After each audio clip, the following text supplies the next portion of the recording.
Hello, and welcome to the Old Farm Bus Podcast. This is the back of the bus session. Hello, and welcome. Let me start that bit. I was not in the middle of the frame. Hello, and welcome to the Old Farm Bus, Back of the Bus Sessions podcast. Today, I really am buzzing because I've got my proper mate in with me, Ollie Green. Yeah, the crowd goes wild. Hello. Woo-woo. We were talking about contrived. What do you think to the starter? Do you like it?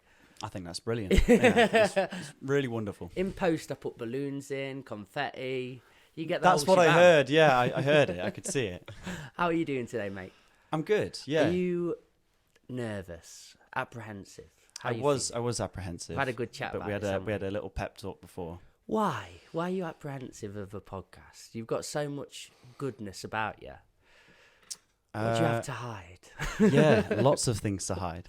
Lots of The things. skeletons. The skeletons in the closet. I think it's just human nature. You just overthink things. It's the mind, isn't it? Like, oh, I've got to go talk and I've got to make sense.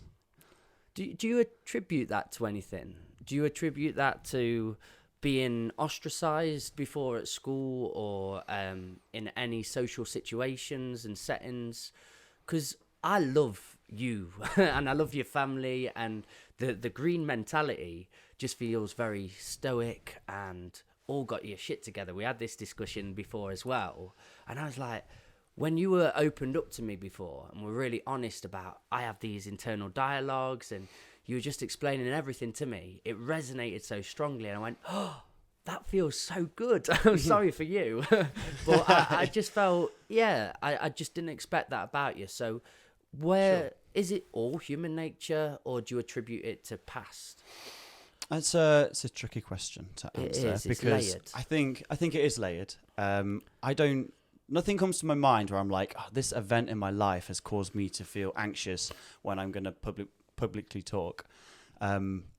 Maybe it's just not wanting to say the wrong thing, and it's the opinions of other people. You know, having those like thoughts in my mind is like, oh, I don't want to offend anyone, or I don't want to think I'm stupid, and it's just those kind of you just become self-aware, and this is like a conversation that's going to go out to people. Do you think that's why you went towards the drums as well? Because being at the front face of it, and when people press play, it's like, oh, red lights are on, let's go. Do you like holding it together and be in the background? That's a cool idea. I think that maybe is part of it. Like, drumming found me. I never really found drums. So you're bloody good at the drum. I know a lot of drummers, and not to inflate an ego here, I don't think you have one. Everyone's got. That's a good conversation. But, we'll get you're the We'll best drummer I know. Thanks, Mike. I appreciate that. I don't think I am the best drummer, but I appreciate that. No, drumming really fits me for many different reasons. Partly, I just love to play drums. It feels good. Maybe it's hitting things with sticks. It's quite physical, but it's also got more of like a mental side. You have to be calculated, and there's like I can work things out. I can sit and work things out on a sheet, so that it's got the mental stimulation and also the physical application. And I really like using my body, and I'm fascinated with like coordinations, trying to like get four-way coordination down with like feet and hands. All of that stuff is going on. But in terms of performance, I think it fits me well as well, because I love to be on the stage. I've always been on the stage since a kid. But I don't think I would enjoy. I love the idea of being a front person. That sounds great. It's super exciting. But I just don't think I have that confidence in me. Not anymore, anyway. I did performing arts at college, and that's where we did like pantomimes, and I was the villain, and you play in the crowd and things like that, and that was great. In fact, I did Sweet Transvestite, and that really was a show. But now I feel like I'm like more of a serious adult, and I'm like, I can't start doing that. Is that just age then? Because you couldn't pinpoint a moment or something in the timeline. So is that just a part of age? Maybe. Maturing. Getting boring. Yeah. Getting boring. Oh God. It's right. That's it. I'm going back to panto. So. No, you know what? I think I could do it, but I think I have to be more comfortable in my surroundings nowadays. I like to know kind of what's going on. I like to know the people, and then I can be myself. Whereas if I'm in a situation and I don't really know the people, and I think this probably applies to a lot of people as well. But you find it harder to step and just be into yourself. Like I think you do an amazing job. You seem to be Mikey wherever you go. Cheers, and man. that's a really cool thing. You know, you can show up, you can talk, you can be you, and you're very good at public speaking. It's probably why you do it. But I think I would maybe, I mean, the farm bus sessions that we do, that's given me a lot of confidence in myself, because I'm having to apply myself in many different settings in front of loads of different faces, and you have to like adapt in the situation. You have to speak out. Like these kids don't always behave well, so you've got to keep them in line, right? And kind of set boundaries. So it's learning to do that in ways that aren't going to upset them, but also show them how like you do want them to behave, and that's all speaking out, right? I suppose. Are you thinking then you want things to be perfect to some degree? You don't want there to be too many mistakes in there? Is that what puts you off? Is that in terms of why you feel a lack of confidence? Is the sense of I don't want this to be, because I heard this in it was a friend, and he said before I was going onto the stage, nerves are the respect that you pay the audience. And that kind of alleviated a lot for me. I went, oh yeah, the reason I care about this now is because I really genuinely want these to have a good time out of it, and I'm in control of that. And I believe for myself, I have got braver in life, because before, like yourself, I would get on a stage and just be a wally, da-da-da-da-da. But also there was a naivety and a lack of care of it was kind of more about me. And now there's this sense of, I want people to have a good time out of this, and there's more care there. So the anxiety and the nerves behind it are greater too. And then that's the respect that I pay the audience. So now I'm braver because I'm conscious of that, but I also attack that. I'm like, let's go, let's have it then, let them have you.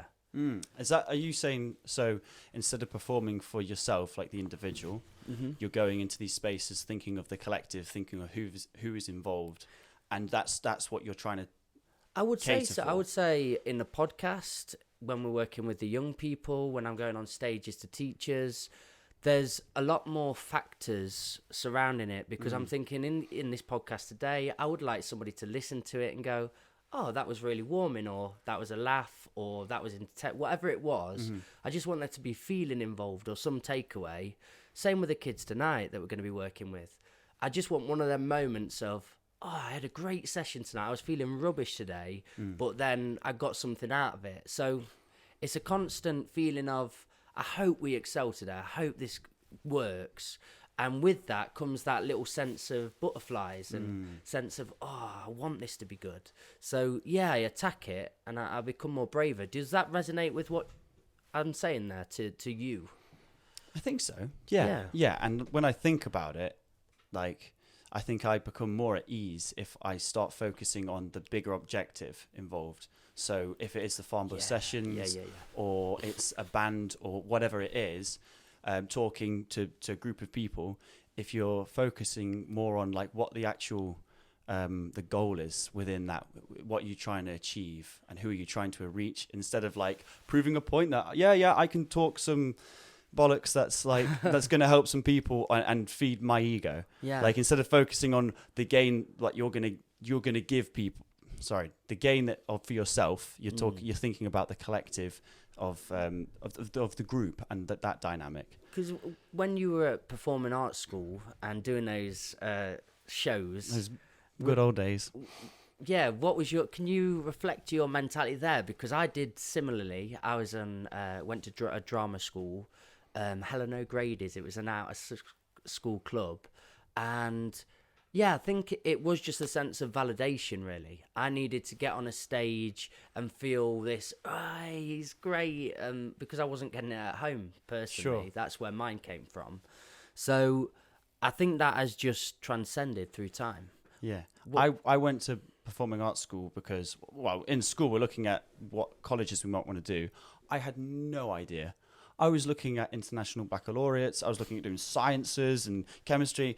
I was just looking at courses. And then my drama teacher said, why don't you look up doing performing arts? Like, that's something you're good at doing. And it's active, it's performing, right? And I was like, oh, I just didn't even think that was a thing. Like, I think I was so naive as a kid, and I was just so happy-go-lucky, and that's kind of what happened. And in the same happy-go-lucky sense, I ended up going to drama school or performing arts college because my teacher said that would be good for you. And I'm like, oh, right, great idea. Did it, and being the kind of the playful joker, just got on with the course, and that's why Panto suited me as well. I played a couple of villains, and they were wicked fun. And yeah, I think back then I just had a love for performing, and didn't matter that it was more like involved in drama, like performances, as opposed to music in some ways. Although I was doing band stuff then as well. I just like performing, man. That was it. But then the switch came when I realized I could do a degree in drumming, which my friend Tom told me about, and I was like, I did not know that was a thing. A degree in drumming? Yeah. Wow. And that was it. I was like, I'm going to do music. Like, I didn't realize you could do drumming and study it like a degree. So that's Would you say drumming, that's your main thing? And through your time, has there been lots of little things that you've sort of navigated toward? But then when drumming came along, that was it for you? You just was like, well, this is what I'm doing. Drumming came along really early on, like I was 10. So that drumming's always been there. Okay. And that's always been, I'm so grateful that I've played drums, because it's something that I've just always loved to do. But there's since drumming, and I like throughout my life, you always get those like shiny objects or those things that you like to do. Like, I worked on a farm for a while. I really thought I was going to be a farmer. I loved it so much. It was I can still great. see that in you. You know what? Maybe like a few years down the line, patch of land, that'd be wonderful. That'd be great. But then even with that, I realized, like there's something not quite right, and I want to be doing my drumming. And as much as I loved the farming, it was long days, really physical work. I'd come home and I was so tired. You can't drum, you can't study, you can't practice. What sort of farming was it? It was very like manual labor. It's an organic farm, so like digging beds, weeding. I did get to drive the compact tractor. That's really cool. That was really fun. So was it like self-sustained sort of farm?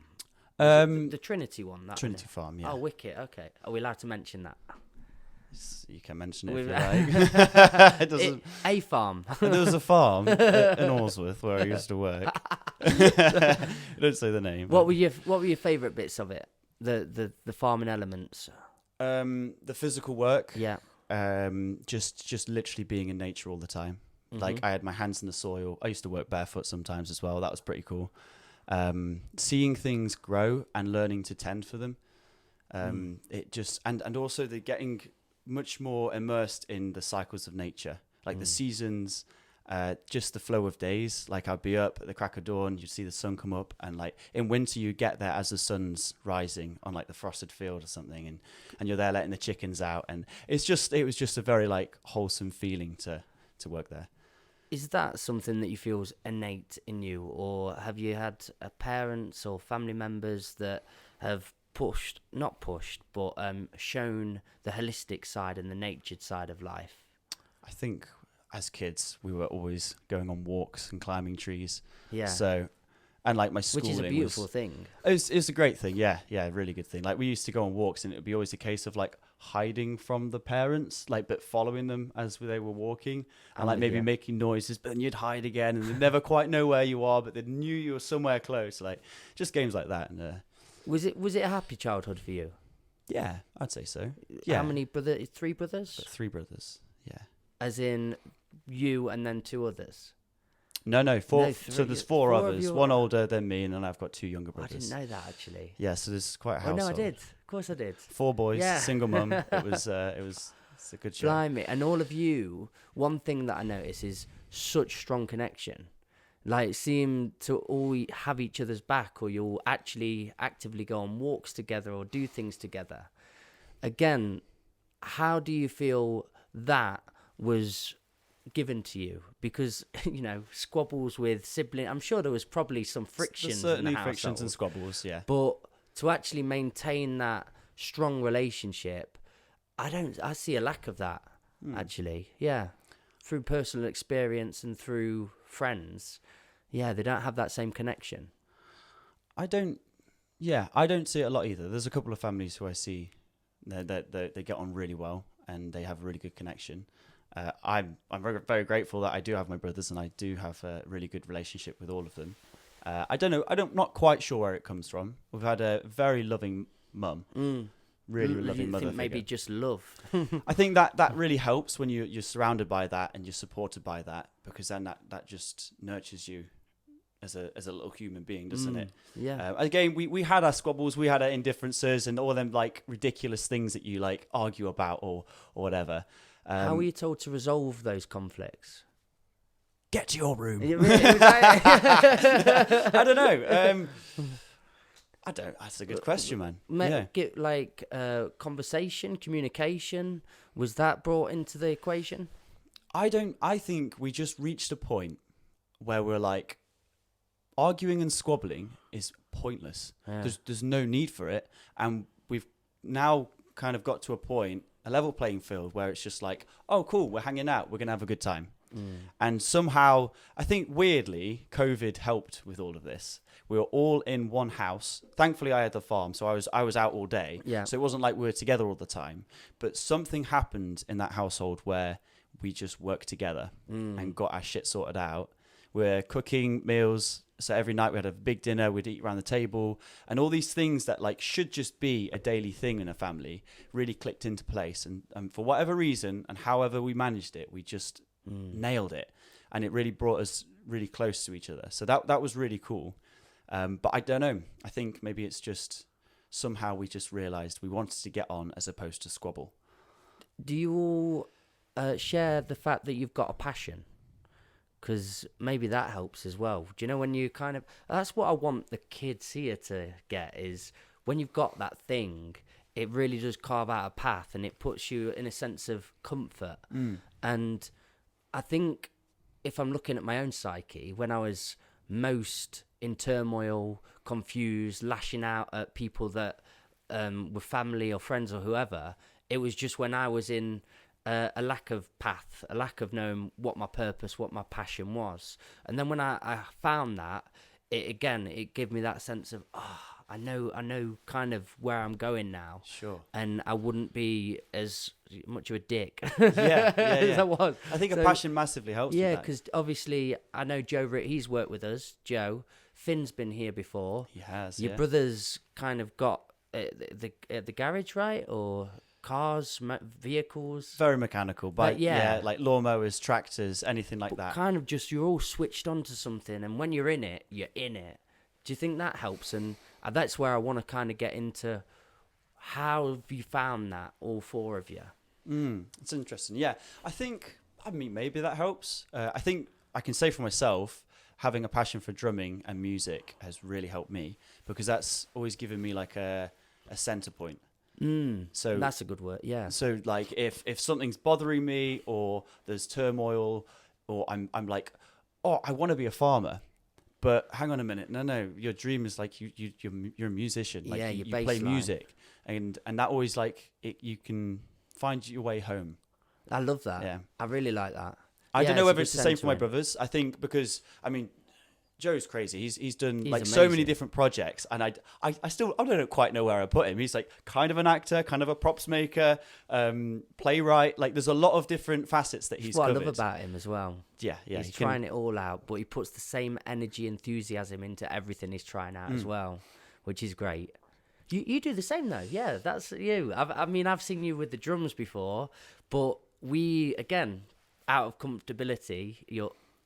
Is that the right way? Yeah. You're out your comfort zone. We've put you in sessions where you've had to run the whole session for everybody or be in different environments, and you've just took to it and you're like, let's go. So, yeah. You're better to go for the let's go than like, oh, God, Mikey's asked me to do this and da-da-da-da-da.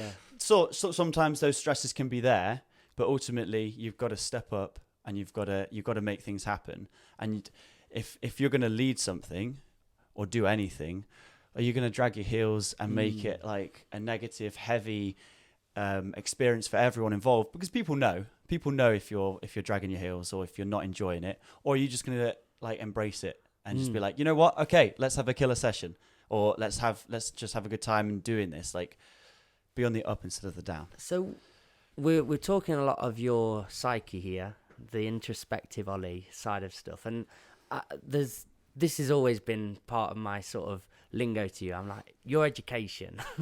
It's really, yes, what is it? Because I love education.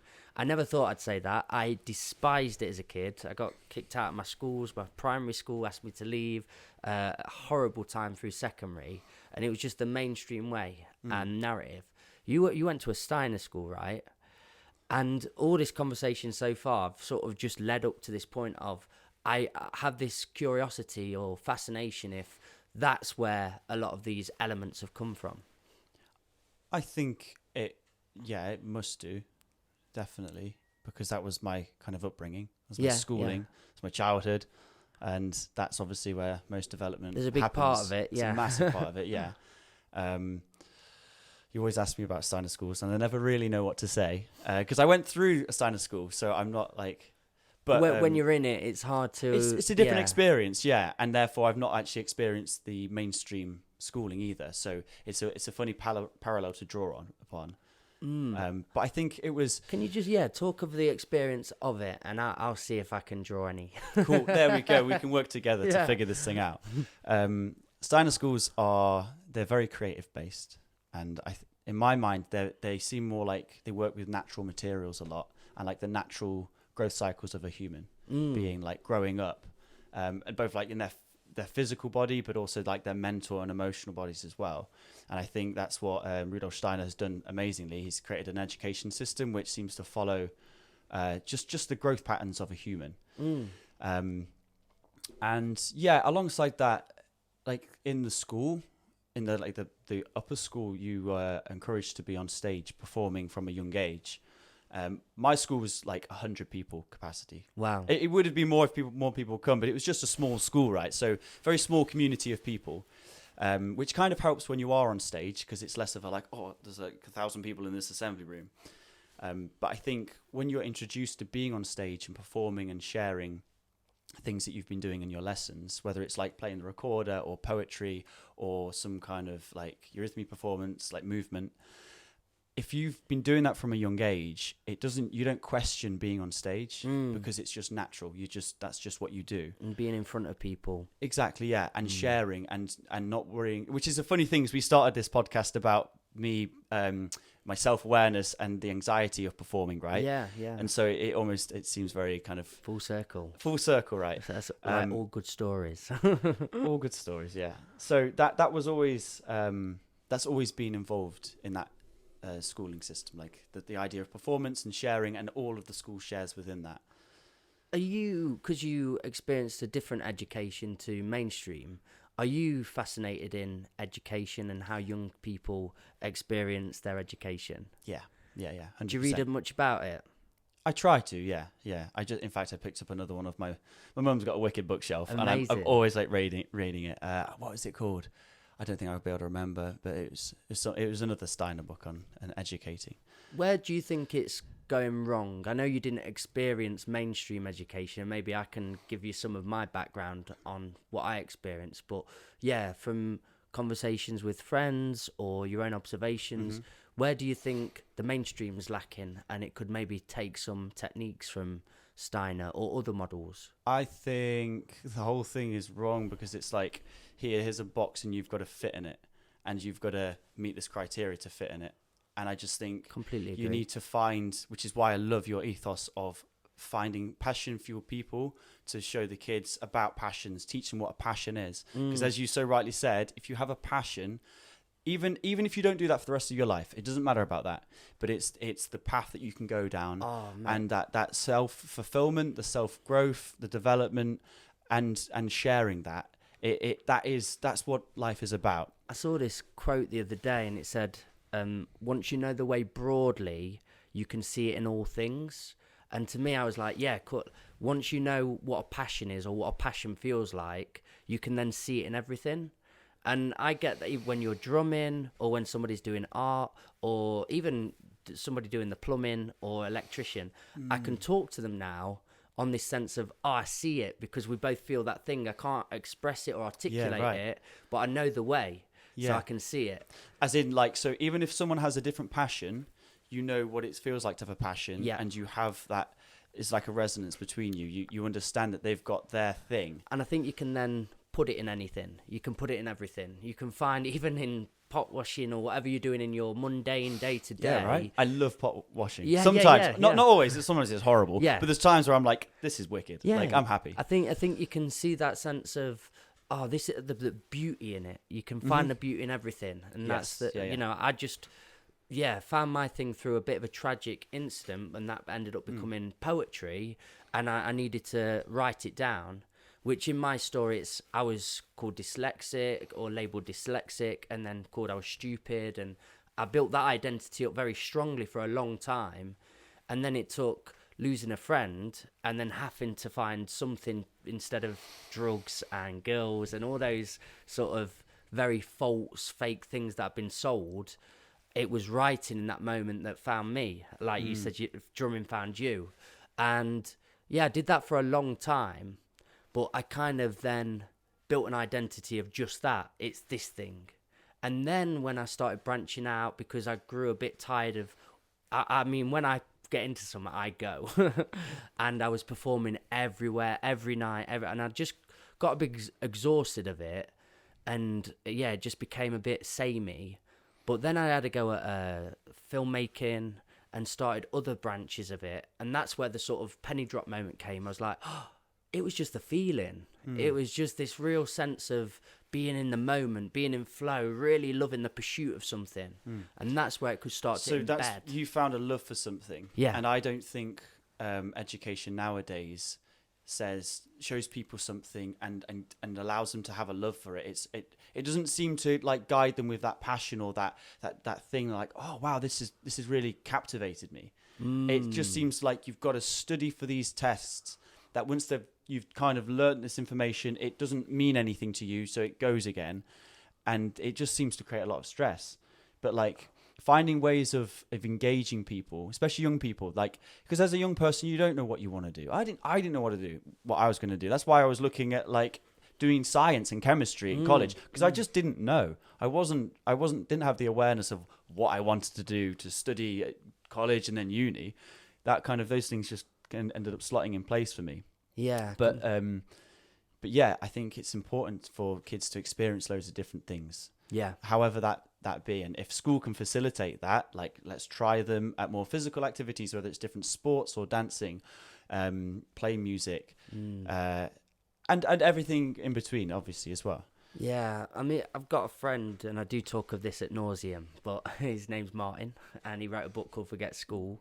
But it is a great book, because all he did for this book, he asked loads of questions, but the main questions were, what did school give you, what didn't it, and what did you have to learn outside of school? And the people that he interviewed were 18 to 35 who were self-employed, so making it their own way. And what he collated was outside of school, I had to learn confidence, I had to learn networking, I had to learn manicuring my social media. But it was all these things that school just seems so set in stone on this old school method and retaining information that just suits one set of people. 100%. And it really needs to start having a makeover. Yeah. Like, I'm self-employed, and that's taken me so long to figure that out. Yeah. No, like, school never taught me how to do my books or how to network, like you say, and build these things up. And it's hard to do it because you don't ever get shown that's not something that's really taught. Was there any negatives of Steiner, the model? Do you feel there was anything that you missed out on? I think because it's very much a minority education system, that it feels like a bit of a bubble. Okay. So when I came out of that bubble, it was a little bit like, whoa, like this is a bit strange, kind of coming into like the real world and meeting those people, all these scary people. Oh, you scary lot. We are, yeah. But so that was it was never awkward. How did the scary people look to you? And I know you're being a bit tongue in cheek there, but did they have a certain atmosphere, vibe, hardness to them because they've been through that system? Yeah, I think there is a certain call it hardness, or there's some kind of a quality sometimes. Prickly. Yeah, it can be prickly. It can be a little bit mouthy, showy. Yeah. Maybe more so for lads. Like they can be a little bit. No, let's face it, girls and boys. Everyone can have a bit of a a lippy kind of. It's hard to find somebody that's gone through the system unscathed, and Sure. I think, yeah, first of all, for in the lessons, you feel you're not enough because for a lot of people, maybe the ones that do suit the system don't have that sense. But then the ones that do have another set of circumstances where they've got to go through all the rigmarole and bullying that they'll probably face. Mm-hmm. So then the ones that don't feel enough through the sessions either have to climb the hierarchy into the pack and fit in and mould themselves, or, they end up becoming a victim. So there's a lot, mate, it's because what I was hearing from you is there's this sense of togetherness. It is the bubble. I think 100 people's a set. It's a nice feel. Yeah, well, that's right. Like what are the statistics like for when we're in tribes or whatever? It's the Dunbar's number, isn't 150 odd people, and that's all you really would know. And that, in our minds, that's kind of all we can tolerate. And comprehend. Like that's the word I was looking for. Well played. Yeah, to actually like keep up those connections, those names, those faces. Like 150 people. It's the Dunbar's number, right? I think that's what it's called. I don't know, Mikey. I just know the number. But that's cool. I'm glad you know. I know the number. You know the name. That's good. I just want everyone to know I knew that. But you're absolutely right. Yeah, I think that probably is one of many. It's a magnitude of reasons, but it's just the sheer volume and number that schools are facing, and I don't think it doesn't make that much sense. But then again, like you say, when you finished and then you have to go and join the society, which is in crazy volume as well, it must have been a bit of a struggle then. But yeah, it was kind of a little bit daunting. But then also I met some wicked people at college, met some wicked people at uni. So cool people are everywhere. And it's really not that big of a deal. Like, it's just the initial, like, okay, now I'm moving from what was like a close-knit little bubble where I was all protected and it was all, I knew everyone and I knew everything. And I was very comfortable there. So now I've got to go to a completely new, like, environment. So what happened to you then? Where did you go? Was that the performing arts? Yeah. Yeah, okay. Yeah. So then I went into performing arts, which, let's be honest, like, that's not the worst kind of nastiest course you could go to. Everyone's like flamboyant and dancing. So I'm looking at them thinking these guys are hard and like, oh, they're the performing arts lads. Like, mate, your jokes. Okay, so you're in there. What is the atmosphere like? What are you feeling like at performing arts school? I think I was a lot of energy, a lot of kind of go juice, just a bit of a joker, and wanted to join in. Yeah, no, I Did you want to pursue a path in acting or? I think arts? I was studying performing arts, so and it wasn't almost a conscious choice again. Like, it was almost like my teacher tipped me off about performing arts. I'm like, oh, that's a good idea. Ended up doing the course, and I was looking at like degrees in like acting and things like that. And I was like, oh gosh, I don't know whether I've got it in me to like. I didn't exude with passion for it. I wasn't like yes. I was more like I was daunted by it. I was like confronted by all this work that you'd have to do in order to maintain being an actor and all the studies and just all of that. It was like overwhelming. Didn't like it. So that's when my friend tipped me off that I could do a degree in drumming. And we were in a band together at that point in time as well. That's cool. And so the music thing was there, and we were like just starting out, playing all like heavy pop punk and stuff like that. Pop punk. Having a good time. What sort of bands would like that?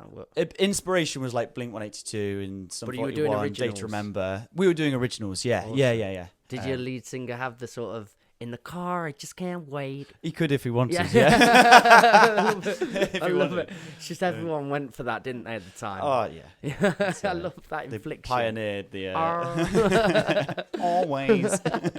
So you were doing music, you were performing. How was the music side going? Was you really enjoying that pursuit? Was it doing really well as a band? I bet there was a lot this was like grassroots stuff.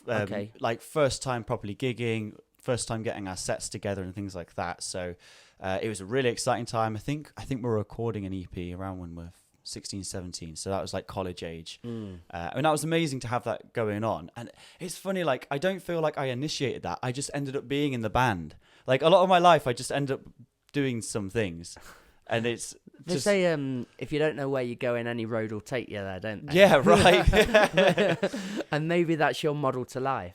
Perhaps, yeah. And now I feel like I'm a bit more self-directed, and I'm a little bit more like intention. I know where I stand, and I know what I want to do and what I don't. That's brilliant. So I'll say yes to some stuff, and I'll say no to others because I know where I lie with that. Whereas back then it was a bit more yes, man. Like if someone wants to do this, I'm like yeah, let's go, let's do it. And that feeds you. You just have to be aware of what you're saying yes to. I just think it's important that's a road to self-discovery, isn't it, though? Because there is no one size fits all. And that quote, if you don't know where you're going, any road will take you there, that'll suit a lot of people. And maybe at the time that's what you needed. You didn't need to be structured and told, no, you need to be more like this and structure. You just let life take you. But now that you do have this vision and goal, you can deploy that a little bit and take away a bit more. No, I've got an idea now. I know the road. Yeah. And that also feels good when it's like work opportunities come up and it's like, but is this really what I want to do? You know, especially when it's like on a regular work pattern, then do I really want to be doing that when actually I'm trying to build something else? Because it's going to give you money. That's great. But that's still energy you've got to put out, and you've got to put your energy where you want your energy to go. Is Steiner School religious at all? Are they? I'm sure there is some like Christian connotation to it. Okay. But again, I went through it, so I it's like kind of goes over my head a little bit. They weren't conditioning you with that, or they weren't indoctrinating religious. I don't feel like text. They were.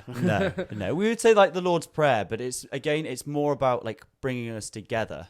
Yeah, like, community. You know, exactly, yeah. Sharing a morning verse, and then sometimes we do one before we're going to eat. And that was more like, I'd say that's more in the younger years as well. But I think that's a really nice thing to do. I do, yeah. And we do it. We implement not the Lord's Prayer here, but a sense of togetherness and communal activity. I think that's what's really helped these sessions elevate themselves, is having an element of togetherness. Yeah, I think it's and really then important. branch off. Okay, so do you now have a spiritual or religious belief? I'd say, yeah, I've got a spiritual side to me. I don't think I'm religious. Okay. Can you elaborate into that then? I can try, but this stuff gets well complicated. Mate, I'm fine with it. We'll see where it takes us, because I don't know either. Yeah, right. That's what I like there. That takes off everything as well, the weight on your shoulders when you're like, I don't know. Yeah, because we ultimately can't know. That's why even Richard Dawkins or so on, I just think to have such a firm belief, an absolute belief, even if it's atheism or whatever, I feel there's some arrogance in that. It's like, oh, you and your group have all solved it and got it, but these guys just don't have a clue and they're stupid. But, you know, you only think that because of your set of circumstances often and where you were born and what it was in your circle. So, yeah, to actually be so affirmative on it, I find perplexed. You just can't know everything. No. You just can't. It's just too complicated. And that doesn't scare me. It used to, I think. I did want to solve everything and know and know and know, but... Yeah, I think that's human minds, isn't it? We want to break everything down and compartmentalize it so we understand and we've got it down. Yeah, but we can't do that. So go on. What's your belief? Where do we go when we die? Where do we go when we die? Oh, I struggle with this one. I think I'm fascinated by the collective unconscious, which Jung talks about, because I feel like that connects us on a deeper level than just as being my mind and your mind. I think we have these archetypal images and patterns within all of our minds that are on like a deeper level. But I don't know what beyond we can do the cellular level. Yeah. It's more of like the consciousness itself. And I think that I feel like we come from more of a consciousness source. Yeah. And we've come into the physical world to live an experience. And it's strange for consciousness to try and explain itself. It's a bit of a catch-22, I suppose. Do you know, when scientists are trying to look at consciousness, it's like me trying to chew my own teeth or something. Do you know? Does that make sense? I think so. Yeah. But I think that's maybe because we're in the physical world. It's all material, so it's tangible. But consciousness isn't. It's this thing that's around us. Yeah, this magic thing that's like the spark of life that's animating us all. whatever that is. Have you heard of the double slit theory? Oh, I have. I can't remember it. Again, it was just through these atoms were in this double slit and they were acting how electrons would, and they're just going round and round. But then through simply the scientists observing them, they acted in completely different patterns, and it was just through human. So it's like there's something more in that, in through just simply observing. There's an energy there. Yeah, and also like what about like ideas and thoughts, right? Because what do you think? Where do they come from? And what do they become? And do they create anything? So if I have an idea, that's suddenly a concept, and that's being created. There's like almost data somewhere, either in my mind, in my memory. It never existed before, but something's happened, and I've had the thought, and now it exists. So is that now in existence, or is it just a memory thing? I think there's a pool that we dip into. Yeah, I think, again, that collective consciousness, I think there's just ideas within it. And every so often, if you're open in your heart, if you're open in your mind, if you're present, it like invades you. It comes into you. Do you know what I mean? You end up accidentally catching on to it, because a lot of us are so busy in mind and in constant thought processes, so we don't have chance to access them. But when you're in the flow or in your passion and that feeling of I'm really here, that's where it often comes into me, and I'm like, I didn't access that through my ego or anything. 100%. That was just... I heard a really good podcast with Simon Sinek and a couple of guests, and they were talking about like creativity and pattern recognition, and where ideas come from. And Wicked. And it's that idea of like we could be in that conscious mind, which is like 10%, less than 10% of our actual of our brain, or whatever the ratio is. It probably is less, right? But the unconscious mind is so vastly, it's way bigger. So when we're in a conscious mind and we're trying to think through things, we're just not accessing our full like brain capacity, and we're thinking, and it's all like rational thoughts. And when we it's like the best ideas come out when we're in the shower. Yes. Doing something kind of mundane. We're kind of engaged, but we're not fully engaged. Yeah. And that's where we kind of float between this, like the conscious mind, but then the unconscious can open as well. And all those like thoughts, we're trying to like solve problems, but we can't quite connect the dots. And we go into something like the shower, or the woman, I can't remember her name on the podcast, she was saying she'd play ping pong. Okay, puts you into the flow state. You're engaged, but you're not thinking of the problem, but you're still aware, and that's where those ideas suddenly connect, and there's like a light bulb goes on, and you're like, oh, I've got it. I think you've got to be on the road to something though for those ideas to come. You've got to be kind of looking at or being a bit of a spot for them, because if you don't know where you're going, then it's just a random ideas. This is more about if you're trying to either solve a problem, or you're actually trying to work something out, perhaps then it can help to just like, or if you just need to write music. Like creatives have this problem where I've got a booking time to be creative, and it doesn't work like quite that. Contrived then. Creativity just seems to ooze. It's nuanced, that, because I think if you only wait for them creative moments and them sparks to happen, nothing gets done at times. Oh yes. So you do have to have a bit of structure to it, or I've found it helps to have a bit of structure to it and force yourself through it. I mean, I've wrote some rubbish things recently on my walks with the dog, but because I'm forcing myself through that phase, even if I've wrote 50 lines and one of them's decent and I look through it, I go, it's worth it though. Yeah. So that's cool. So would you say you kind of utilize your time walking your dog to actually have those like creative outlets? You kind of work on either your poetry or whatever that is. Whatever the day consists, like the business and things like that. Yeah. Because before I was being more, and it's forever changing, isn't it? I'm never this in life. This is where I'm at now, and this is what this moment warrants, which I'm a bit more organic with. So I was before walking the dog and just being mindful and trying to be present in nature and walking, but also then there was times where I felt this sense of, I wished I was a little bit more creative in life. I wished I had a little bit more of an outlet again, because it was such a big part of my life. And I thought, well, instead of that walk tomorrow, just, be present, be mindful, be taking in all your senses, have a little bit of that moment for that. So and then I forced myself through it at first because I didn't want to do it. I didn't feel I had anything to say. But eventually I just put a beat on. It was a really relaxing, good beat. And I was like, well, let's see where we get to. And eventually I was like, oh, yeah, this is it. I'm in. Nice. Yeah. That's good. What about yourself?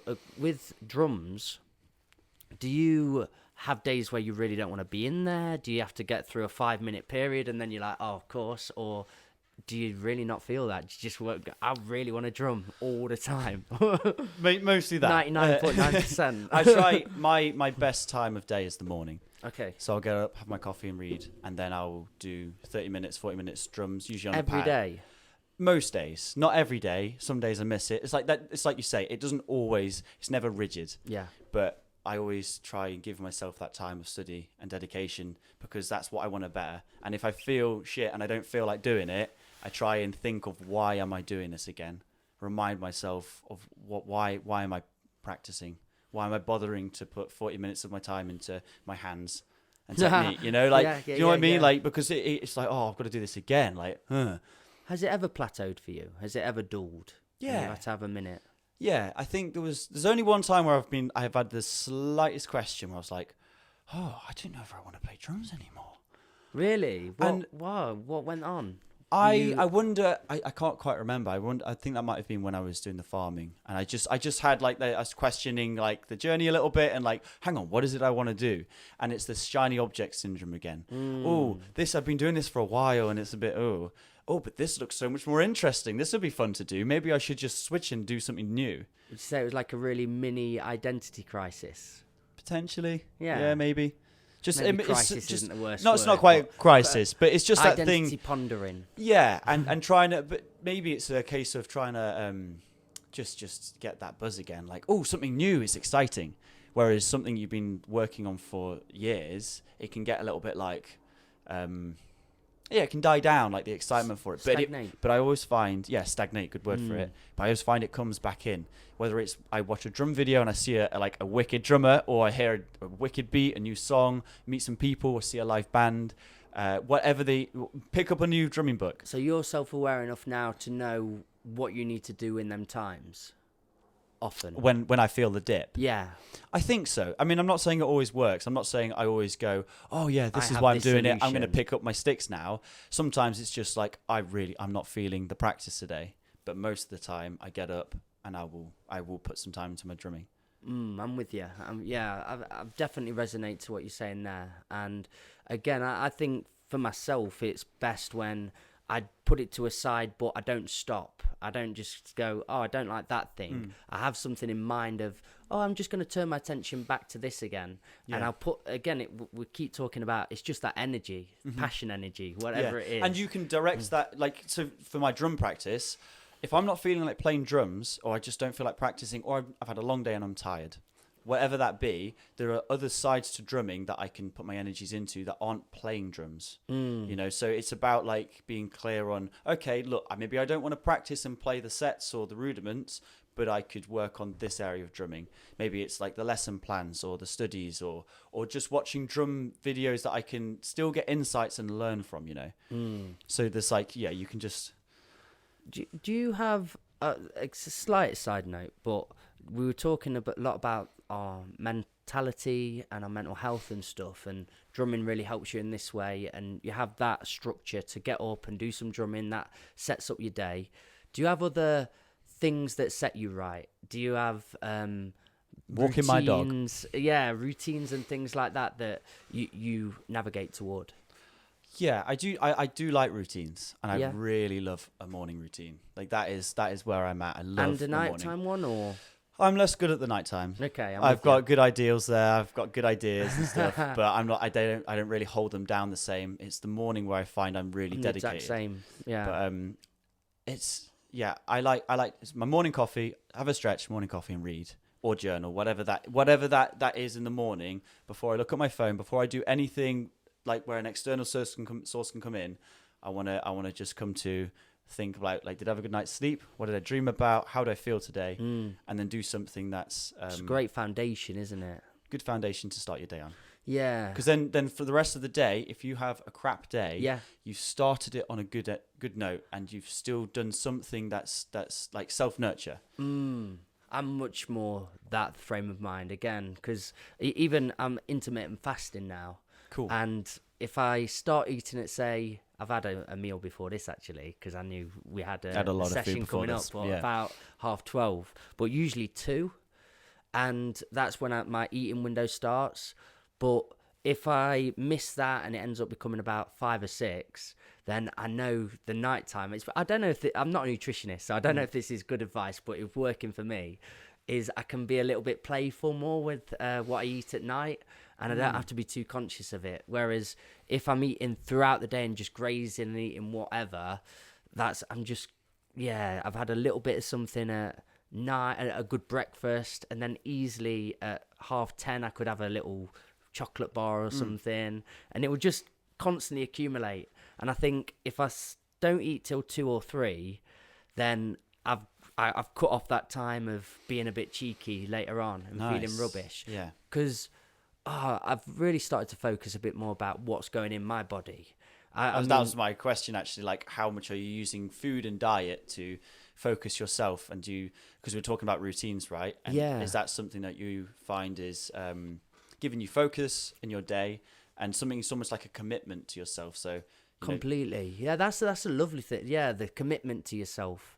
That realigns me. That's a good baseline to go, oh, remember I made that commitment. Yeah. Yeah, the intermittent fasting's big to that. And I mean, I go off a feeling, because the other day, as you know, I was traveling to Wales. It was like 7 hours. And then on the way back, I was starving. I was so hungry. And it was just convenience. It was there, McDonald's. I just went for it. And I woke up. And because I've been eating well recently, and fruit and veg and decent meat for myself, I've felt electric. I felt I'm firing from all cylinders. I just feel happier in life and all that. Amazing. The McDonald's the other night, it killed me. Yeah. I just felt groggy and tired, lethargic, horrible. And I just realised that, is the juice worth the squeeze? And I want the good feeling. So, yeah, that's kind of a good way to navigate yourself. What about you? Are you very conscious about what's going in your body? I am quite conscious of it. I've actually just started eating meat, which is a big step, because I was brought up vegetarian. My whole family was vegetarian. Yeah, what's brought that about? Best way I can put it is, I see it as a pendulum. I was vegetarian, and I swung one way and went vegan. 3 years vegan, really enjoyed it. It was great. But then the pendulum naturally swings back, and I started eating fish, going more vegetarian, and then just like I just felt a change in my mindset, and I was like, not really my mindset, in my body. I was like, I think I could eat meat soon. Like, I can feel that urge that is there, but I also knew that I wasn't going to initiate it myself. But my friend has just started living with me, and he is massive on meal prep. And he eats a lot of chicken, Tom. a lot of good chicken. And is he ripped? He's getting there. Yeah. He's a big gym guy. I can picture him now. Yeah. I know them 6'3", big guy. Yeah. So I'm now like basically eating a bodybuilder's diet because of him. Amazing. And it's nice. How are you feeling? Yeah, no, I feel good for it. I feel good. It's been an interesting change, and I thought it'd be like a gradual thing, and I'm still gonna eat loads of vegetables and make sure I've got that in, but maybe it's kind of for the ease of it. But we cook up all our rice, all of our chicken, and then maybe we'll have like broccoli or avocados with it as well. That's awesome. But it's nice. It's self-discovery, right? Because it was a massive step for me. It was weird. How did it feel the first time of eating meat again for a while? I mean, this is really ever. Like, I've accidentally eaten meat, but I've never. This is ever? Yeah. Chrissy gave me the first ever bacon butty, and this was about 3 weeks ago. And I gnawed down 3 of them. My partner, Chrissy, or Chrissy, who works here. Amazing. Yeah. Chrissy Sweeney. Yeah. Amazing. So that's thank great. you, Chrissy Sweeney. There was a good How was it? It was good, man. Yeah. I mean, I ate it. I ate 3 of them. So bacon butty. Good old bacon butty went down well. So you've had chicken now for the first time. I don't know. It was like beef knee or something? You had a beef knee? I don't know what you call it. Yeah, I could see like arteries in it as well. It was quite tender. It's a bit like, ooh. Mate, but that's not... No, wait. So you've had chicken. Yeah, a lot of chicken. And then a beef knee. Yeah. Who from? Where is this? I do a bit of care work, and the Okay. lad I care for, we get his mum very kindly makes us lunch, and so and she's amazing, and she's catered for me when I was vegan, when I was vegetarian and eating fish, and now I said to her I'm open to eating meat, and at first it was like, what's going on, Ollie? Like, you're so healthy on a vegetarian diet, like why are you eating meat? Are you fairly, because I'm guessing, again, being vegan and vegetarian, there's a plethora of reasons why you are that. Maybe some for nutrition and health, but also the ethos of it and the ethics.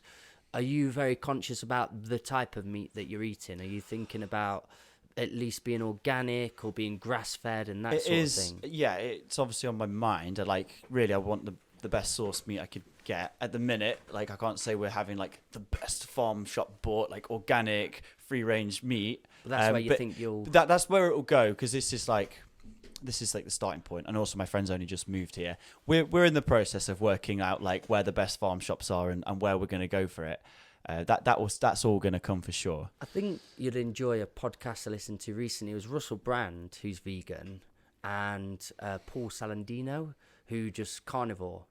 And they have the great... It's not a debate at all. It's just a really healthy, good conversation. Amazing. Bit of communication between them. But yeah, I use a thing called Occam's razor when I think of my decision making, which is like what sounds like it makes the most sense is often the truth, or at least my truth. That's Occam's razor. And I like when Paul Salandino said sort of everything's a living organism. Everything wants to thrive and survive throughout the planet, the universe, whatever.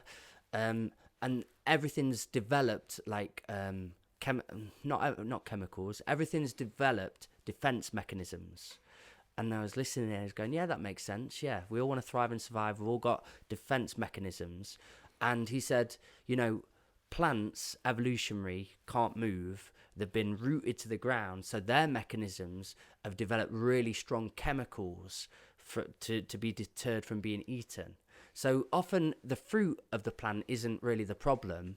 It's the roots, and that's where the chemicals are very heavy and lie. Yeah. Whereas animals have developed sharper teeth and faster mechanisms of movement, and that's the way they defend themselves. So I was listening to that and I thought, that does make sense, actually. I think why, if we're just talking on a nutrition perspective here, an optimal nutrition, then the accumulation of plant chemicals makes sense to become potentially damaging and harming. And then I did a bit of self-discovery, tried out having lots of veg and kale and broccoli and all that stuff.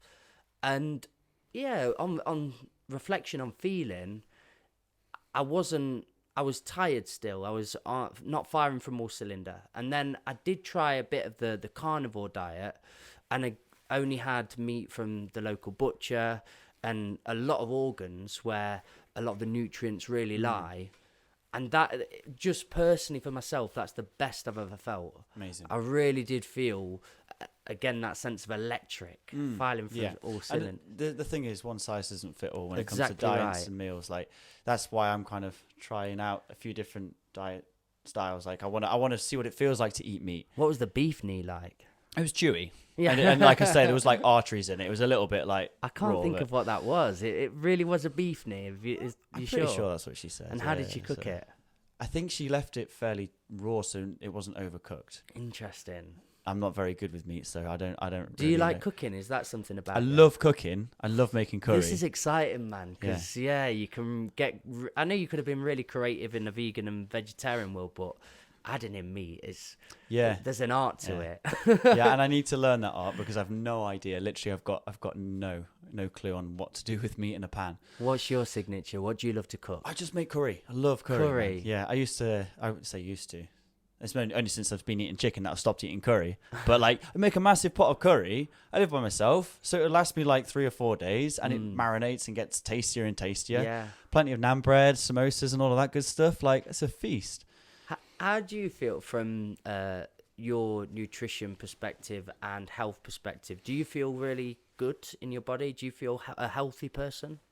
I'd say so. Yeah. Well, yeah. What do you know what I mean though? Like, because I've had really bad gut, like flatulence and bad pooping and that before, and I've had to really look at my diet? I think I've always been vegetarian. Mind you, I used to eat a lot of pizza. As a teenager, I didn't have the best grasp on what I should be putting in my body and what I shouldn't. But overall, I think I've had a pretty decent diet. And my mum's always done amazing home cooked meals as well, which has been a really good thing. So, and then I guess learning to stand on your own 2 feet, you start cooking yourself. And I've always tried to make meals as opposed to buy like ready meals and stuff like that. So I guess from that standpoint, I've got a fairly healthy diet, and trying to just have a variety of foods in there as well, because that's a really important thing. Do you use an air fryer? I don't. It's the next step. Yeah. I love it, honestly. My mum and dad kept telling me for at least a couple of years, air fryer, you need to use an air fryer, until they eventually literally bought us one, and we still didn't use it until my mum came round and was like, have you used your air fryer? We're like, no. And she's like, right, I'm coming to your house.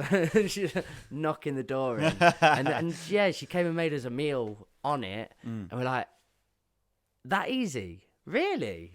And is it the good. Ease of it? It's not just the ease, but then you can be so much more creative when you are cooking. Because, I suppose the ease is a part of it. Which is always a nice thing. It's a great part of cooking it. is great, but sometimes you just don't tedious. feel like... Yeah. But again... you can be more movement and getting stuff prepped and ready and adding in different things. So I absolutely adore the air fryer. Cool. Yeah, I'll have to look into it. That's your one takeaway today. Air fryer. Something else I know about you is... Go on. Yeah. This is your life, Ollie. No, you're a really keen traveller. You've got your van. You want to go around and see the world a little bit. Wicked about the van. Because we've spoken this in terms of you lived in a bubble at school, at Steiner school, and did you feel that you hadn't seen much of the world? Is that where the van idea come from, or was that shown to you? I think the van idea is kind of multifaceted. Yeah. I like the idea of alternative living. I like the idea of being on the move. I love the idea of... parking your home in the mountains or on a moorland or somewhere in some crazy nature scene and just absorbing it in, and you could stay there for a night or two and just get to know a place, going for walks, going for adventures. So that's a big part of it. It's the freedom factor. Also, it's fucking expensive to live these days. Like, I can't afford a flat. That's ridiculous. You know what I'm saying? So a van really helps that kind of... it's like a home, but it's on wheels. The traveling side... I think maybe I feel like everyone's got that inclination. Like, they need to see a bit of the world. I don't know, Maybe not. No, I've got... Graham Hancock?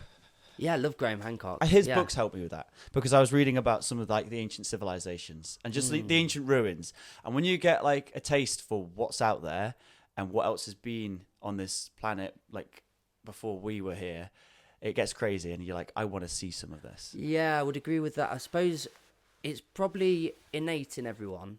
Like, we are travellers at heart, but then I think that's probably been conditioned out of us, and or a lot.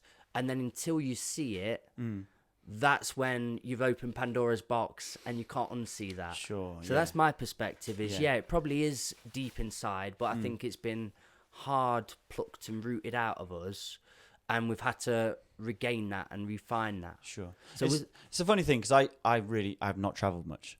I've not been to many places. I've done a lot in the UK. I've climbed mountains all over in the lakes and Wales and Scotland, and that's great. Oh, it is, yeah.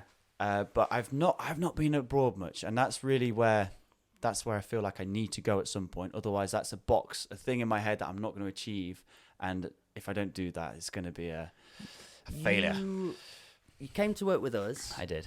You sent us a wicked video, and I was like, this man is amazing. He's coming to work with us. That was a real moment of, I know I like this person. And then you did eventually go away and do a little bit of traveling elsewhere. Did you get what you wanted from that, or if you were to go abroad again, have you got a different way of doing it? Definitely got a different way of doing it. Yeah. That was just another van tour in the UK. Did Dartmoor, did Newquay, Cornwall, and places like that. You did go a little bit. Didn't go abroad. No. Was that part of the plan? It was in the Yeah, but it wasn't in the plan, but it was like there as an option. You know, potentially, maybe go a bit further, go into Europe and see where we can go. Yeah, sorry I forgot about that. That's all right, mate. No problem at all. I've got a lot on, all right. I would definitely do it differently. I feel like me as a person, I'm very much like a home person, and I like community and that kind of way of relating with people, and that's why I love the Old Farm Bus. We've got such a strong sense of community here, and I like it with my family as well. And I feel like I've rooted myself into this area, just this tiny little place in England, and I'm quite well nestled in now, and it's quite comfortable, and so that's like one part. But then I'm like, got this urge, I've got to get out, I've got to see more of the world. But you love the fact that you've got your home. I like a home base, and this is a thing I think I struggle with. And last time when I went traveling, I didn't do it very well. I didn't communicate it very well or plan it very well. And it was a bit more like, oh, cool, it's the opportunity to go. I'm going to drop everything, and I've just got to go. And it's like, if that's there, you've just got to take it. Now it's like, oh man, where's your integrity? Yeah, you know, look after the people who look after you. You're part of all these different things. Let them know what's going on, and so take your time away. I'm obviously going to have time off and do things, but just make sure people know what you're up to and when you're coming back, or if you're coming back. Those kinds of things, make that clear. That exudes from you, actually. Yeah, you don't. I love the fact that you want to go and see more, and you're fascinated to what the world has to offer, but that sense of feeling of comfort and having your base, that definitely emanates and comes across. Cool. Yeah, that's I think good that's thing. Definitely a big part of like who I am. I like my base of people. This is a honest compliment to you from me, but I've learnt that from you. You Yeah, think? that's been something that I've really noticed and feel is really warming and endearing about you. I appreciate that. When I was becoming more in the family life and building a home base, building a strong, stable, what's it called? Stability. Oh, bloody hell. Come on, Mikey. You've got this. Surface, let's say. Okay. What? Yeah. Foundation. Thank you. Foundation. Building a strong, solid foundation, I felt this sense of, it was really hard transition, and it is. I still go through little fluxes of feeling the other side again, but I was looking toward people in my life that I knew or I perceived had found comfort and really enjoyed that sense of foundation. So I looked towards you, I looked towards my friend Jagger and a few other people. I was like, oh yeah, that I actually like the fact that emanates across, and you go, this is just my place, but you still have the ambition and the drive to go outwards. Yeah, it's a nice feeling. It is. It's a funny kind of, it's not a contradiction, but that thing of wanting to have the home base, but then also wanting to be free and go off and explore. And it's just getting that balance right, I think. And have you ever seen the film Into the Wild? No, Mikey, I've never seen Into the Wild. Of course I've seen it. Yeah. That was a bit me when I was probably 18, 19. Yeah, and it's all exciting, right? You're just going to drop everything and go into the wild. And that's obvious. Yeah, it's kind of like, wow, that's exciting. Let's do it. And there's still that bit in me. I'm like, yeah, but imagine just like dropping absolutely everything and you just go. And you don't know where you're going, and you don't know for how long. I think that's maybe, it's not about dropping everything. Yeah. It's that thing of, I want to hit the road, and I don't fully know where I'm going, and I actually don't know how long for, but I'm just going to go on a journey and see where it takes me. I think that's exciting. Yeah, I remember being away on my own and being in some of the most amazing, huge places, mountainous places. You're near the sea, the ocean, and it's incredible. You realise in quite a beautiful way how insignificant you are. Like all them silly problems you feel you're facing and so on. And you go, this is nothing. This is the truth. And that comforted me in a good way. But I also remember a bit of cognitive dissonance and feeling this would be better with people I love. Yeah. Have you had that sense? I do get that sense. There's part of me like I really want to do things on my own because there's something exciting about that. Now I've got my dog as well. I just want us to go and like do a load of crazy shit. Like I want to go off and go and do mega walks, hikes, and just like live life day to day and see how we find it and tackle it all. But it's that thing is like, what's the quote on Into the Wild, right? The ending quote is something like happiness is best shared, or it's something along them lines. Yeah, is that, I think. Yeah. And I think that is so true. Yeah.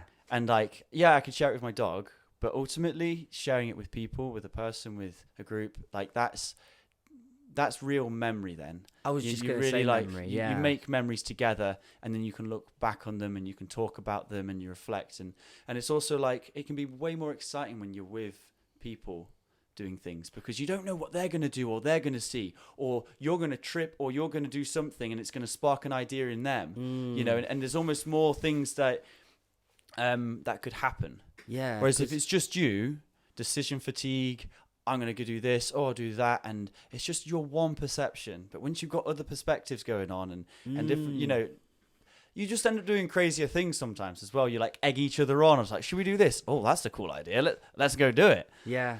It's really nuanced. It's a box of snakes. And yes, it is. Yes. There is no right in this. It is all subjective, because I've found arguments for both sides. I've had some incredible moments on my own just because I was on my own, so I got to dictate everywhere. Then sometimes when you're with people and you've got mixed feelings or mixed wants, you've got to kind of amalgamate that. Yep. You might want to do something, but you can't do it because everyone else doesn't want to do that. Yeah.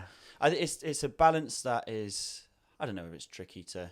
It's a good tussle though. If you lead with love, you know you're going to go in the right direction. But then is it self-love or self-love to the other? You know, because sometimes you've got to love yourself and be like, yo, I just have to take some time out and I'm going to go take a week out or do this. And I think it's both. Yeah, I think self-love's important. So it is that sense of I'm going to go and do my thing. But then that sense of if you feel and you listen to yourself and felt what I felt, where it's like, oh, I need that memory maker. I need that somebody to bounce off of. Yeah. Then you lead with that love. Yeah, man, I like that. I like that a lot. I've definitely felt all of those. That's a great film as well, isn't it? Into the Wild. It certainly is, yeah. Oh, that put a lot of things into perspective for me. Yeah, because I did just want to keep going about and about and about.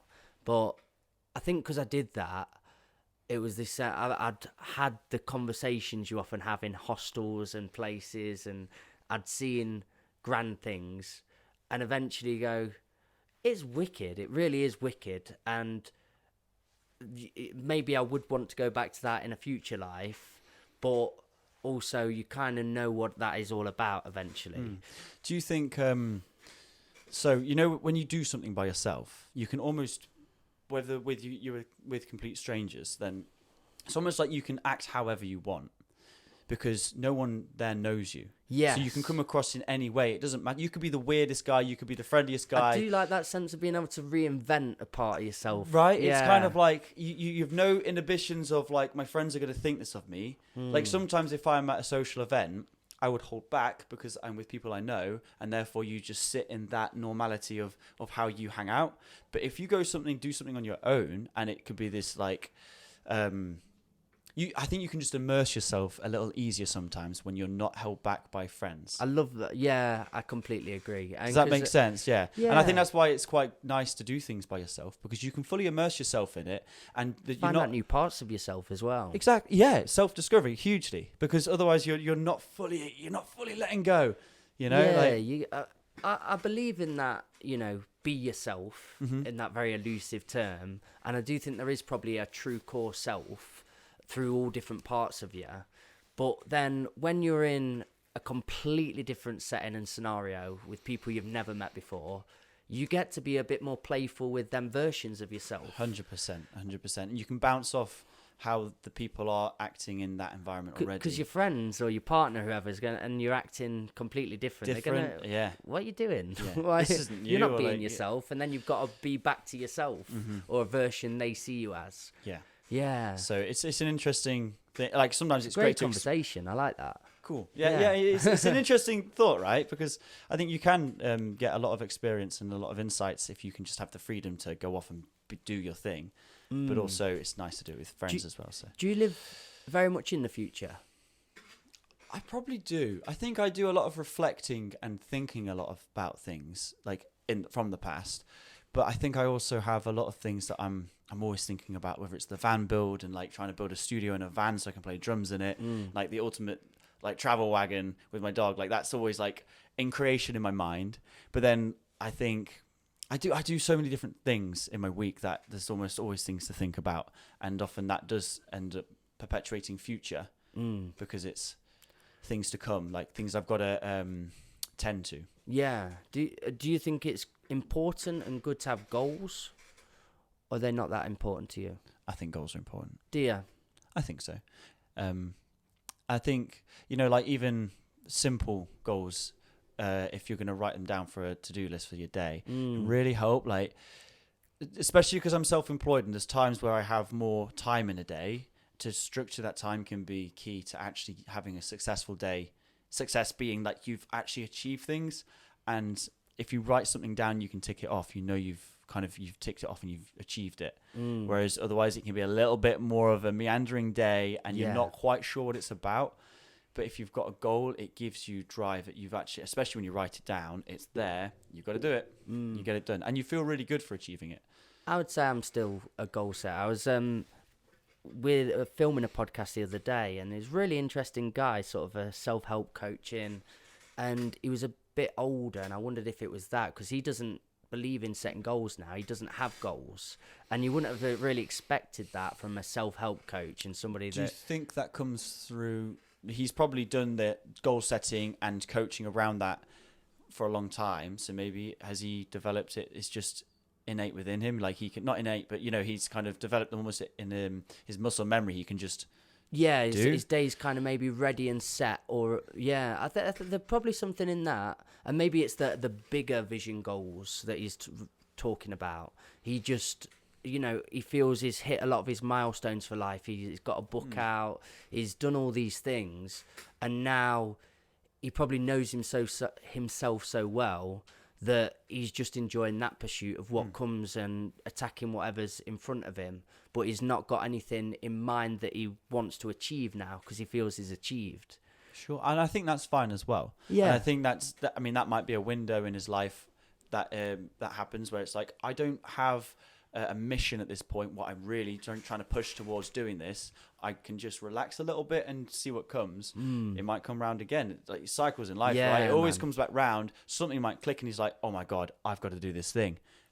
Yeah. At that point, perhaps some more goals will start coming in. Happens to a lot of people if they go through a loss or experience some grievance, and then they just get this fire in their belly. They double down. Yeah. Oh, mate, this has been really beautiful. I really enjoy it. Yeah. Oh, one thing I wanted to go back to, because we said, we'll speak of that. Ego. Ego. Yeah. Do you have an ego? Is ego important? I think ego. Everyone has an ego, and I think it's kind of important. Like it's a part of who we are, right? It's our identity. It's what we identify with.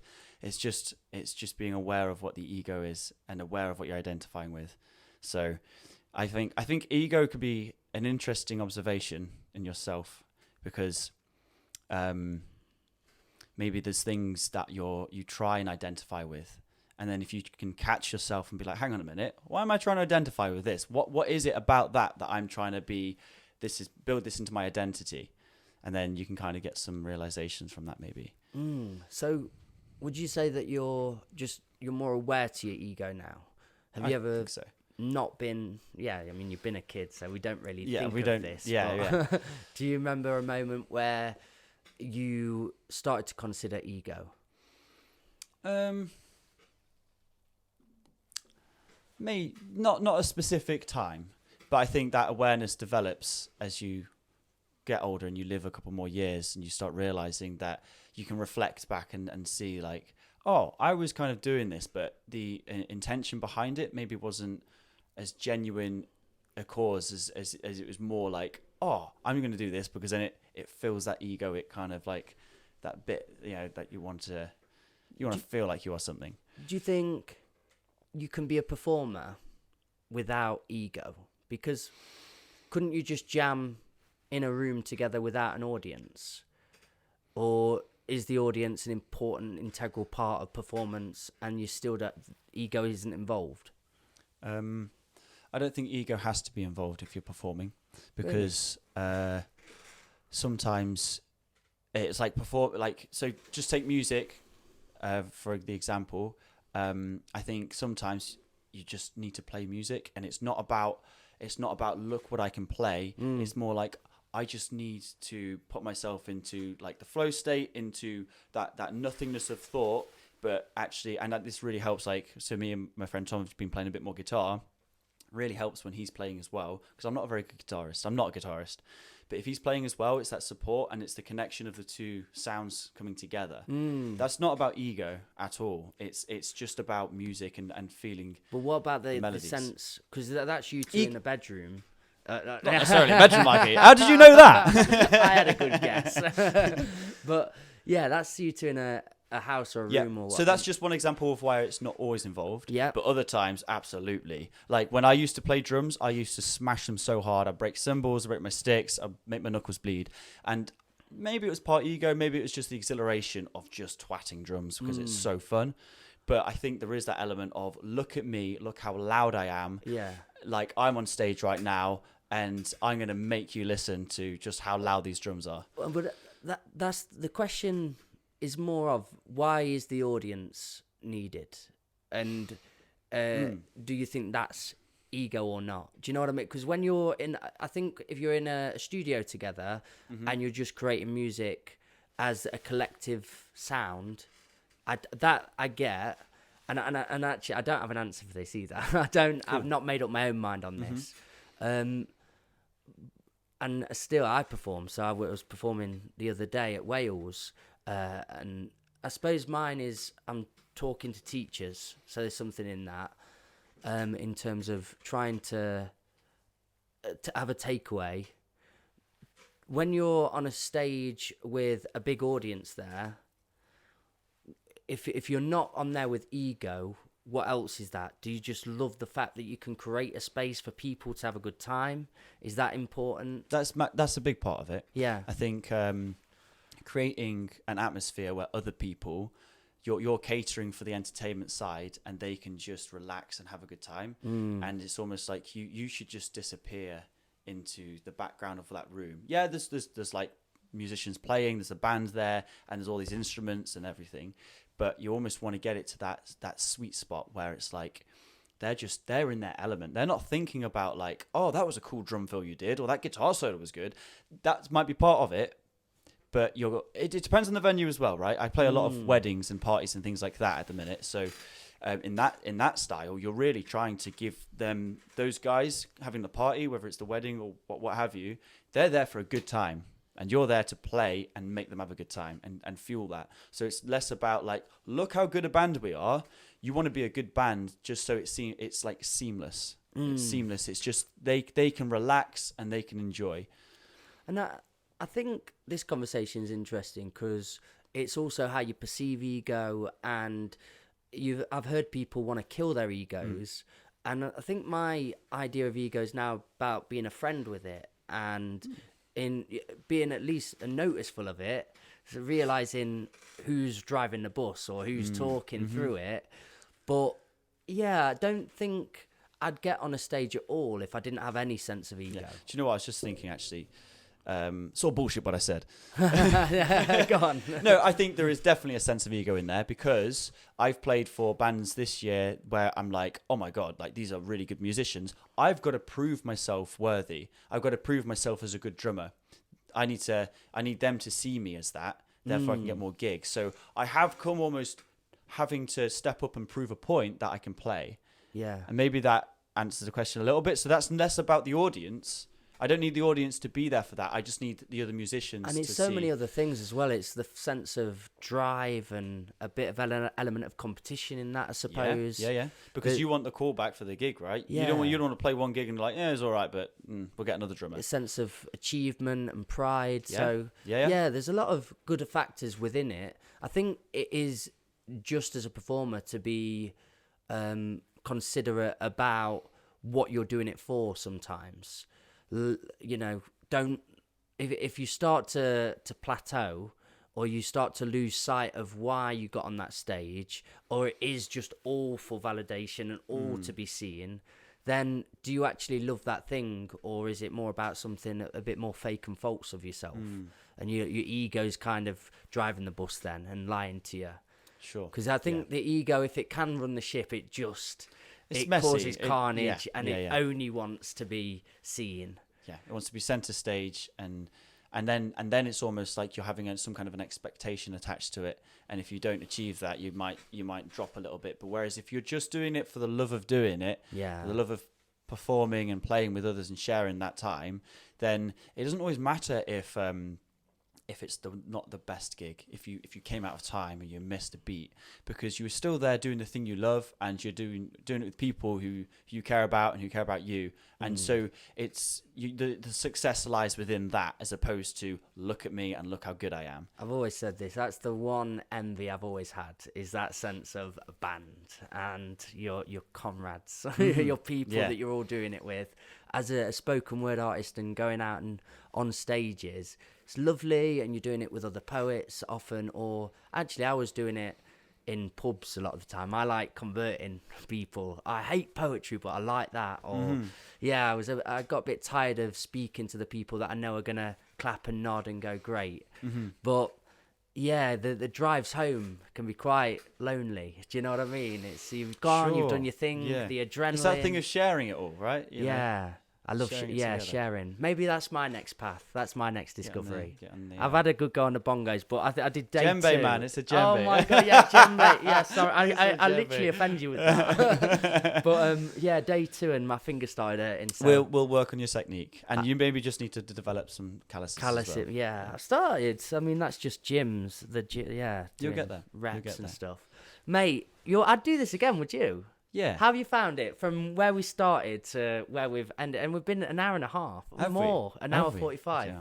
That's 2 hours of solid conversation. That's why I love podcasts, man. Yeah, time disappears. How often do you really just sit and go, this is what I'm at, this is what I think? And I love the clumsiness, the clunkiness, the unknowing. It's human. And I think the world's, AI and where we're heading, it's all that thing we were talking about at the start, is perfection, and this... Everything's got to be polished. You look at people's videos now, and it's got to be the best possible thing. But real podcast for me is just the human element's just so obvious again. The rawness. Yeah, I've enjoyed exploring that as well and talking about it. It's been fun. Yeah, you're not going to be as concerned about that next time then. No, I won't get overwhelmed and in my head about it. I'll just come and chat. Keep your human element. Yeah. I've got these cooler cards, and I'd love to do them with you next time. Actually, they're called Sussed. I've got emotional intelligence pack, and I think me and you could really dive through that. We'll do it. Do you want a bevy? And we'll have a little Christmas episode. That sounds wonderful. We'll have a Sussed episode. Yeah. Amazing. Maybe me and Matt, I think that'd be a cool little trio. Hey, that would be good, yeah. Matt, you're a great guy if you listen to this. We both love Matt. Love Matt. We're from the Matt fan club. Dude, I mean, often I get people to plug themselves and say where they can find you. Do you want to have a go at that? There's no need. On social media. If you're going to cross my path, you're going to cross my path, and that's wicked. But you do drumming lessons and stuff, don't you? So I teach drums. And also, people might have just listened to this and gone, I really like that lad. So lovely. Social media, go on, where are you at? I'm on Instagram. It's probably the best place to find me. And the Barefoot Drummer. The Barefoot Drummer. Yeah. Is it? You've got the at the start. Yeah, I have. Should I just put Barefoot Drummer? I would have, more? But yeah, because I can change it, Mike. I'll do it. No, leave it. The Barefoot Drummer. The _foot. Mate, you've been amazing. I'm going to do my bit. Guys, you've been a part of the Old Farm Bus, Back of the Bus Sessions podcast. I'll leave you on this. I always do, and I always will. Just be nice to one another.